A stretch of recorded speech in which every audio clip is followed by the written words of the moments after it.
forward to, I wish you a preliminary happy Thanksgiving.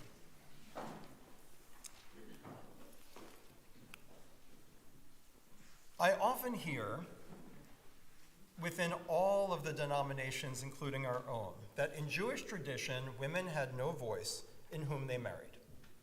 I've heard it taught in our Hebrew school itself, and I've heard it taught elsewhere. Sometimes it's like, and so you have to change this, or we changed it, or you got to write your own ketubah, or we need to go beyond what we inherited. Or that's tradition. It's as if they had no agency and no consent. The proof the common teaching goes is a combination of the following.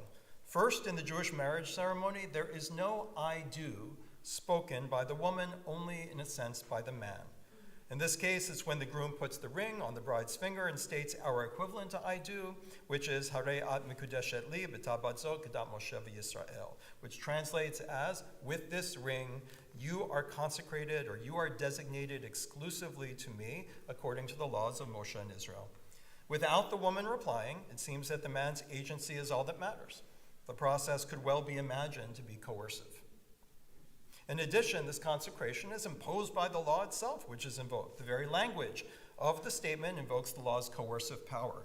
The verb is in the passive, with the law as the agent. You are designated exclusively to me by the laws of Israel and Moshe. Second, the ring of value is only presented by the man to the woman, and the man does not need to receive a ring.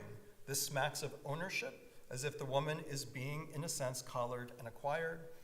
And third, among others, Hebrew words for taking a wife are lakach, to take a wife, and the third section of the marriage process of, what is it called, when you asking someone to marry you, then the betrothal process, and then the final process of the wedding is nisu'in, which involves the conveyance of something, although it's a very common Hebrew word.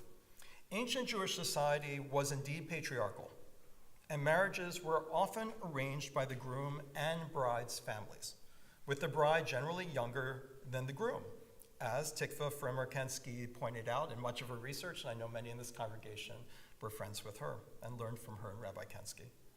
Still, as she and other scholars have showed, ancient Israelite society was composed of social units and individuals that related to each other in a variety of ways, vertical and horizontal.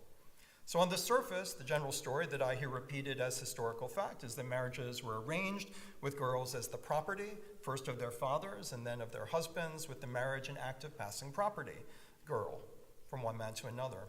They don't even say I do at the wedding, thus a man acquires a wife. Thus, in today's parashah, we would expect to find these assumptions validated. We find an agent of the groom's father seeking a wife for his son. The agent takes no chances. His main stratagem is to display as much wealth as possible through the mission.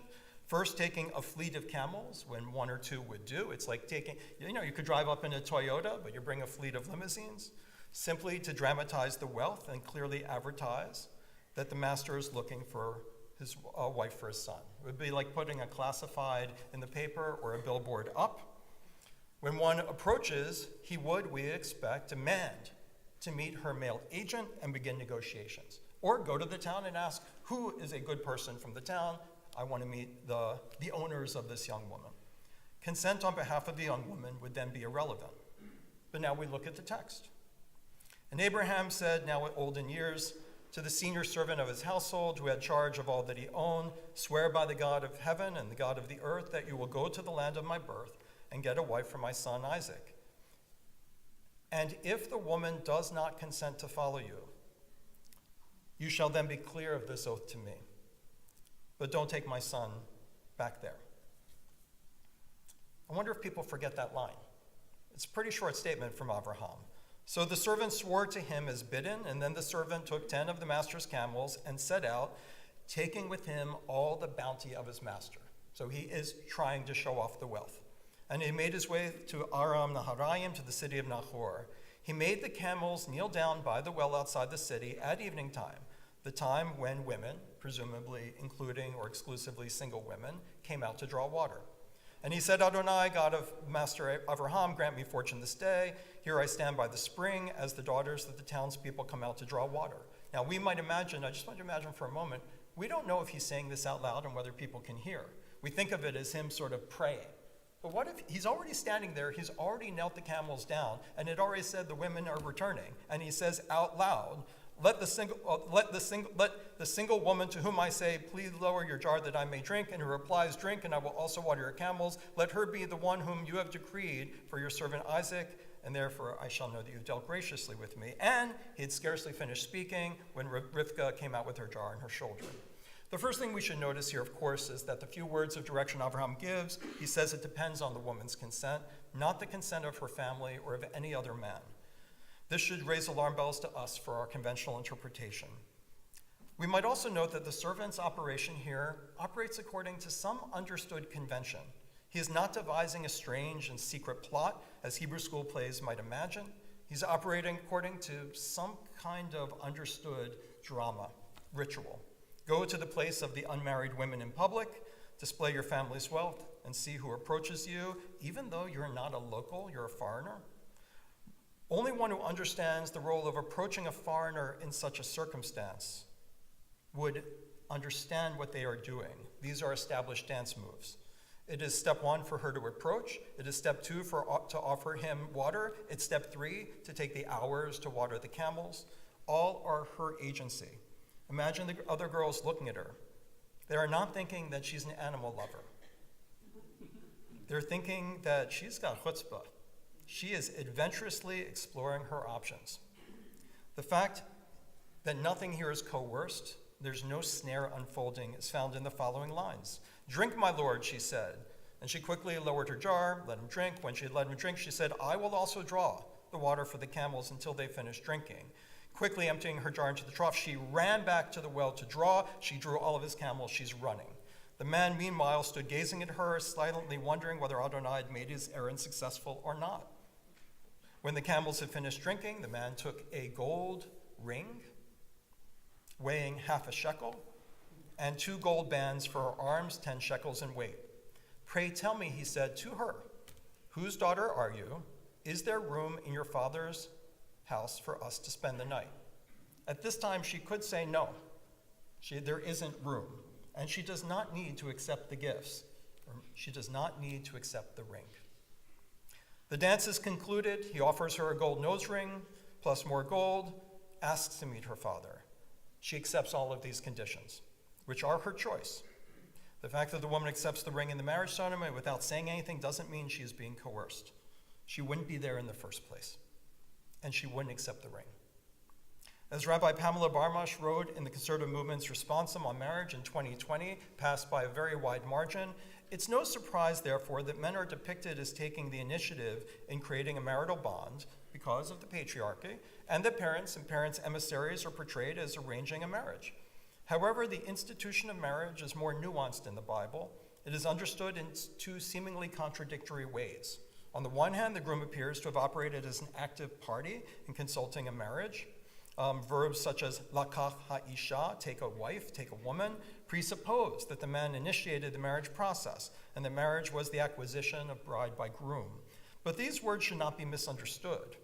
The husband gained the right to marriage, not ownership of his wife. She was not his property. Further, the term brit is used in the Bible repeatedly for this. It's a term implying, brit implies free consent to agreement, although it does not involve mutual equality, including in our relationship with God. So what happens next? The maiden ran, told all of this to her mother's household. Now Rebekah had a brother whose name was Lavan. Lavan ran out to meet the men at the spring when he saw the nose ring and the bands on his sister's arms, and when he heard his sister Rivkah say, thus the man spoke to me, da-da-da-da-da, he went up to the man. I think Rivkah has said what it is that she wants, who was still standing beside the camels at the spring. Come in. Why do you remain outside when I've made the house ready and a place for your camels? Rivkah is speaking here, and she is the one bringing the servant with her while displaying her acceptance of the ring. And now the family arranging takes place. The servant brought out objects of silver and gold and garments, gave them to Rivkah. The fact that Lavan invites them inside means that a beginning of a negotiation could theoretically take place. The entourage eat and drink, and they spend the night. And when they arose the next morning, he said, this is the servant, give me leave to go to my master.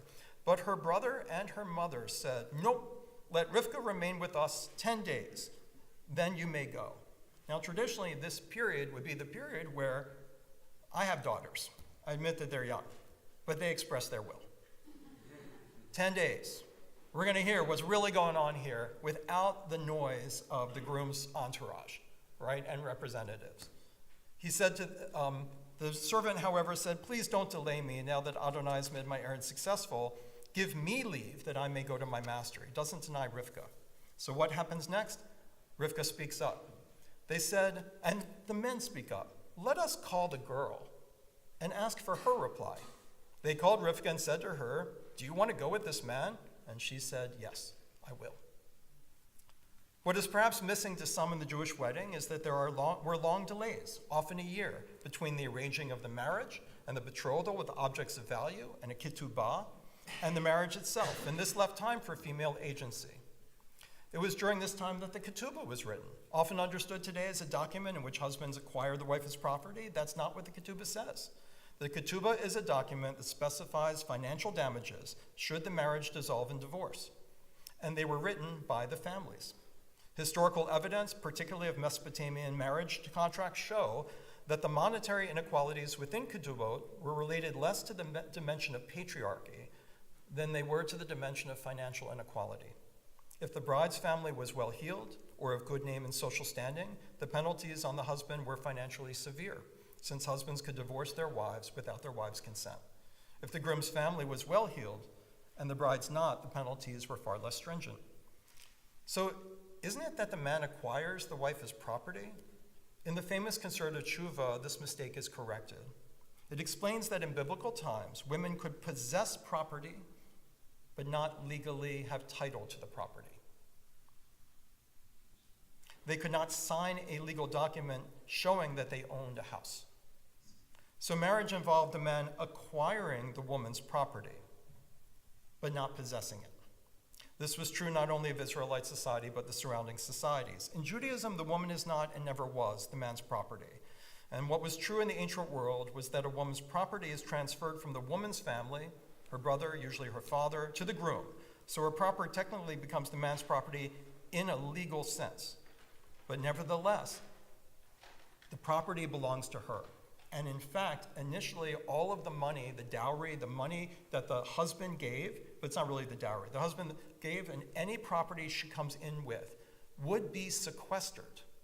It would either be sequestered at her family's house, her previous family's house, so it could not be touched by the husband, or it would be sequestered by the husband itself, often in a box of money or goods, or the goods she brought in that she inherited, like jewelry or gold or sacred objects, and it could not be unlocked until the day he sent his wife away through divorce, through that kind of divorce, and she would get the money. It was like a prenuptial document. The Jewish marriage document deals with this reality. It makes promises by the man to provide food, shelter, and clothing and necessities of life during the marriage, and it establishes huge fines if the man divorces his wife. In a typical statement of what it is called the ketubah, it spells this out. The ketubah, rather than being a bill of sale for the woman, is a prenuptial agreement preserving her property. In fact, these protections, according to the Talmud, initiated a social crisis.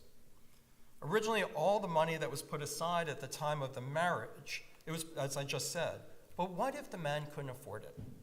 What if the amount of money the man had, because the money increases over the time of the marriage, because it needs to protect the woman should she be husbandless from him, so the money increases so that she can live on it because presumably she'll be older, and we all know what saving for retirement looks like. What if the man didn't have the money or the husband's family to provide to be locked up and sequestered? So the Mishnah reports that men stopped offering offers of marriage because they and their families didn't have the money. It also created a situation where only older and more established men had the money to propose marriage to women, which is not something so different from today, when more and more young men in particular are waiting to get married because they feel they don't have a secure enough job and they have less to offer. So the rabbis did something remarkable. It's all in the Talmud. They instituted a legal system that gave the wife rights to inherit the man's property in case he died or divorced her. I can give people the text if they want. In other words, they created a document, as Rav Yehuda stated, it's all in Ketubot, particularly on Amud 82b. that she would actually be entitled to a lien, first lien, on all of the husband's property so that the marriage could take place. It was an extraordinary legal convention to solve a legal problem that they couldn't otherwise solve, which is she can't own property. So they established the ability for her to have a lien on the property, so the property would pass back to her, first lien, because women sometimes, if they had farther down, they would not have any property left unless it had been sequestered. The wife lived in a society in which her husband possessed rights and privileges over her, and she needed protection if they were divorced. She was also vulnerable if she were widowed, and the ketubah provided for her in those circumstances.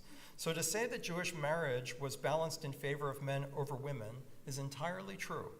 But that should not obscure for us how the Jewish tradition worked hard to recognize this injustice and correct it, despite the limitations of ancient legal systems. The ketubah ensured that women had returned to them their own money and property precisely when they were most vulnerable, and increased it, and even granted them legal rights to a lien. Like the daughters of Tzlopachad, this corrective to the inherited system was deeply challenging to the conventions that be, and the injustice they made possible. And we should celebrate the Jewish tradition in correcting those injustices.